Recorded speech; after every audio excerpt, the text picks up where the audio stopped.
Personal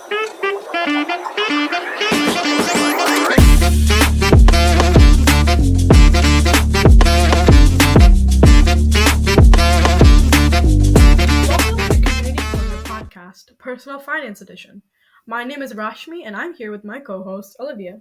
Today, we will be talking about one of the foundational skills you need to do well in personal finance. One of the main steps in setting yourself up for success in your finances is knowing exactly what you want to achieve. In order to do so, you need to have financial goals. But don't worry, we will be walking you through the different steps and even give you examples along the way. So, what exactly are financial goals? Well, financial goals are specific objectives you can set to achieve a desired financial outcome. These goals provide a clear sense of direction and purpose for managing money and making financial decisions. This can serve like a roadmap for budgeting, saving, investing, and spending, helping individuals prioritize their financial resources effectively. Just to add on to that, having financial goals ensures financial security and the ability to work towards your desired lifestyle. Correct. All goals boil down to what Olivia just mentioned. But in order to reach that goal, you need to set a realistic goal. Let's walk through the factors. The first one is your age group. As you go through different stages in life, your priorities vary, which is why that is the first thing to consider. So if you're a teenager, your financial goals will most likely revolve around education. They might aim to save for college, tuition, textbooks, or other educational expenses that might arise. Learning to budget and manage your part-time job's income effectively is crucial during this stage to prepare for future financial responsibilities. Like saving a portion of the earnings is also important to set a foundation for financial success in adulthood. For young adults, you'll most likely be focusing on paying off student loans and credit card debt to start with a clean financial slate. Building an emergency fund and learning to budget are essential skills to master. Some long-term goals for young adults might include saving for a down payment on a home, investing for the future, and establishing a retirement savings plan. And when you're in your late 20s and into your 30s, individuals often aim to save for major life events like buying a house, purchasing a car, and perhaps starting a family. Setting up an investment portfolio to grow wealth also becomes a priority. Retirement savings should start in earnest as early investments have more time to compound. In the 40s to 60s age range, stability is key, and financial goals may include paying off your mortgage, fully funding children's education, and ensuring an adequate life and health insurance coverage. Retirement savings must be a priority focus at this point. For people in the 60-plus age range is when you're retired. Retirees need to ensure that their finances can sustain the desired quality of life throughout retirement. Budgeting and managing expenses become crucial as retirees are usually on fixed incomes now.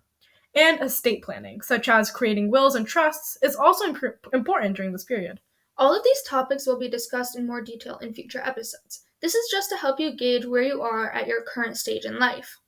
Something else you want to consider is your personality traits. Are you risky or safe?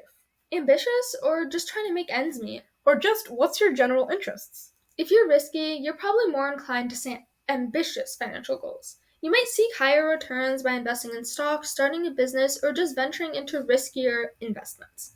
These financial goals might include building substantial wealth, even if it comes with a higher chance of losses. If you're safe, you may focus on preserving your money by focusing on low-risk investments, like bonds or savings accounts. These goals could include financial security, avoiding debt, and maintaining a stable but potentially lower rate of return, which means a little less profit. If you're ambitious, you might want to take the riskier route, whereas if you're just trying to make ends meet, you'll most likely go safer. Your interests play a role as well. If you're interested in traveling a lot, you will probably set financial goals related to saving for those trips and exploring new destinations.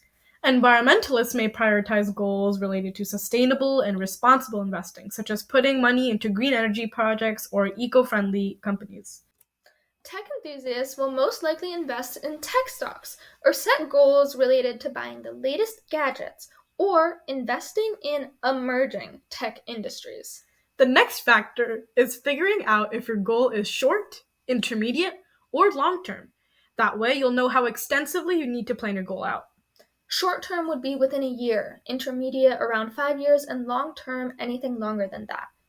For this factor, a lot of different types of goals can be put into these terms because everyone has different financial statuses, so some might take longer than others. So now we went over the main factors you have to consider.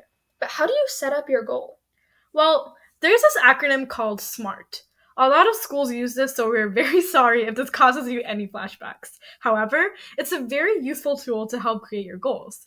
What does this acronym stand for, Olivia? Specific, measurable, achievable, realistic, and time-based. Bingo, you've been paying attention in school. Now, let's explain this through an example. Let's say you've accumulated credit card debt. We can approach this problem by setting a financial goal through the SMART method. First word is specific. The specific goal is to pay off your credit card debt in full. Measurable. You need to know how much money you owe. Let's say you owe $3,000. Achievable. To achieve the goal, you need to take actionable steps that will help you track your progress. Let's say you'll pay $300 plus interest every month.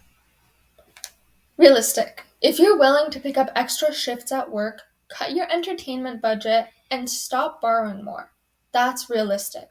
Hoping to get a promotion or win money by gambling is not. Finally, the last part, time-based. By applying the $300 a month plus interest, you will achieve your goal in 10 months. So now your smart financial goal is this. I will pay off my $3,000 in credit card debt in 10 months by putting $300 a month plus interest towards it. I will achieve this by cutting my entertainment budget and not using my credit card during this time. That's a great example. How about we go through this from the beginning? Do you have any goals, Olivia? Yeah, I want to have a car when I'm older. Well, that's pretty vague, Olivia. Let's start out by figuring out the situation in which you're trying to achieve this. First, let's consider the age group you fall in and your personality. So, I'm a teenager, and I'm interested in having an environmentally friendly vehicle. Since you're a teenager, when do you want to have this car? Well, I would want to have it about 5 years from now, once I'm in college. I want a car that can last me throughout college. Okay, so this would be an intermediate term goal. Now let's put all of this together now that we know about you and put it into a more focused SMART goal. Sure, so we know that I want specifically a environmentally friendly car and something affordable, maybe a used hybrid vehicle, usually costs up to $10,000. Since this is just a car that I want to get me through my college years, I'm okay with having a used vehicle. And that's the most realistic thing that I could pay for as well. That takes care of S, M, and R. Notice that you don't necessarily have to go in order. Do whatever makes sense for you, but make sure to include all 5 parts. And with Olivia's 5-year time span, this is for sure something that she can achieve, as long as she's consistently saving for her goal. Trying to save up $10,000 in 5 years, which is 60 months, is around $170 a month, depending on the exact car you decide on.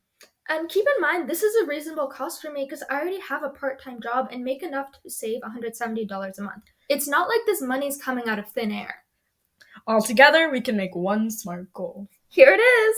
I will save up $10,000 for a used hybrid vehicle within the next 5 years by saving $170 per month from my current income from my part-time job. Now that's a great plan, Olivia.